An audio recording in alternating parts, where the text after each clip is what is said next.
اعوذ باللہ السمیع العلیم من الشیطان الرجیم بسم اللہ الرحمن الرحیم۔ معزز سامعین، میں ڈاکٹر حسن جمیل سندھو آپ سے مخاطب ہوں۔ آج میں انشاءاللہ تعالی آپ سے سورہ سبا کی مختصر تفسیر بیان کروں گا۔ اس سورہ مبارکہ کی ابتدائی آیات میں اللہ رب العزت نے اپنی بزرگی اور شان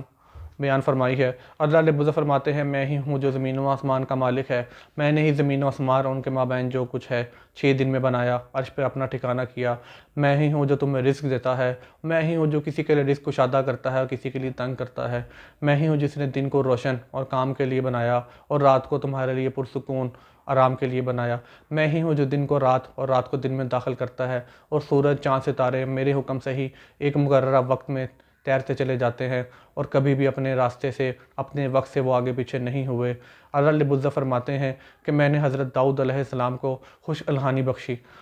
روایات میں آتا ہے کہ حضرت داؤد علیہ السلام جو تھے، وہ جب اللہ تعالیٰ کے پاک کلام کی تلاوت کیا کرتے تھے تو تمام چرند پرند مخلوقات، جن و انس اکٹھے ہو کر ان کی تلاوت سنا کرتے تھے۔ حضرت داؤد علیہ السلام کو اللہ تعالیٰ نے بہت طاقت دی تھی، اور اللہ تعالیٰ فرماتے ہیں کہ میں نے سلیمان ان کے وارث کے طور پر پیدا کیے، اور حضرت سلیمان کو بھی بے شمار طاقت دی گئی تھی۔ چرند پرند ان کے متنبع تھے، جن و انس بھی ان کے حکم کے غلام تھے، اور اللہ رب العزت فرماتے ہیں کہ میں نے ان کو حکمت دی، اور جن جو تھے وہ پہاڑوں سے لوہا نکال کر لاتے، اس کی زنجیریں بناتے، ان کے محلات تعمیر کرتے، اور تانبے کا چشمے اللہ رب العزت کہتے ہیں میں نے بہا دیے، اور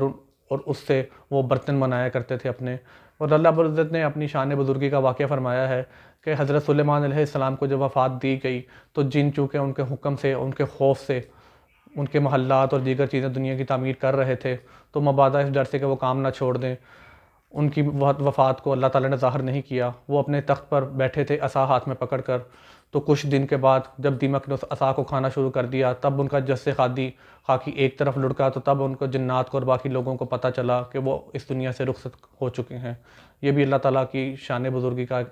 واقعہ ہے۔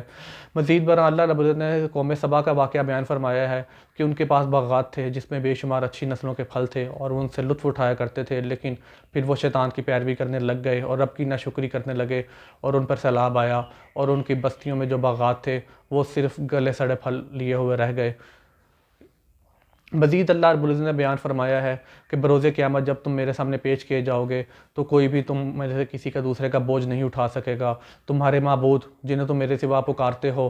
بے شک وہ نہ دنیا میں تمہارے لیے کسی نفع نقصان کا اختیار رکھتے ہیں، اور آخرت میں جب تم سب لوگ میرے سامنے پیش کیے جاؤ گے تو وہ لوگ تمہارے شرک سے بیزار ہو جائیں گے اور انکاری ہو جائیں گے، اور تب تم سب لوگوں کو سخت عذاب دیا جائے گا۔ اللہ رب العزت فرماتے ہیں کہ میں ہی زمین و آسمان کا مالک ہوں، اور بروز قیامت جب تم لوگ میرے سامنے پیش کیے جاؤ گے تو میں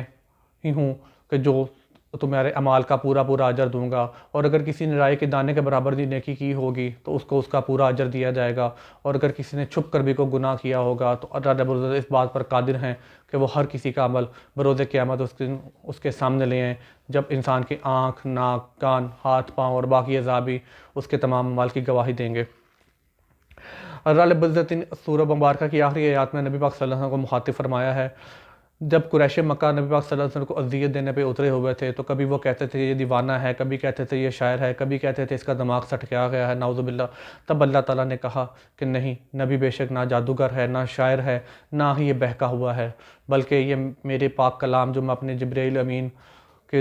اس پر وحی نازل کرتا ہوں وہی تمہیں آیتیں پڑھ پڑھ کے سناتا ہے، اور آپ صلی اللہ علیہ وسلم کہہ دیجئے کہ میں تو بے شک خوشخبری دینے والا اور ڈرانے والا بھیجا گیا ہوں، جیسے پہلے تمام انبیاء کو بھیجا گیا تھا، اور جن لوگوں نے اپنے پہلے انبیاء کو ٹکرایا بے شک ان کا ٹھکانہ دردناک عذاب والی جہنم ہے، اور جن لوگوں نے انبیاء کی پیروی کی، اللہ تعالیٰ کے نازل کیے ہوئے وحی اور ان کے احکامات کی پیروی کی، ان کے لیے باغات والی جنت ہے جہاں وہ ہمیشہ رہیں گے۔ ہمیں چاہیے کہ ہم ایک اللہ کی عبادت کریں، اس کے نبی صلی اللہ علیہ وسلم کے بتائے ہوئے احکامات پر عمل کریں، اور اللہ تعالیٰ کی خوشنودی طلب کریں۔ اللہ تعالیٰ ہمیں رمضان کی برکات سمیٹنے کی توفیق عطا فرمائے۔ وما علینا الا البلاغ المبین۔ السلام علیکم ورحمۃ اللہ وبرکاتہ۔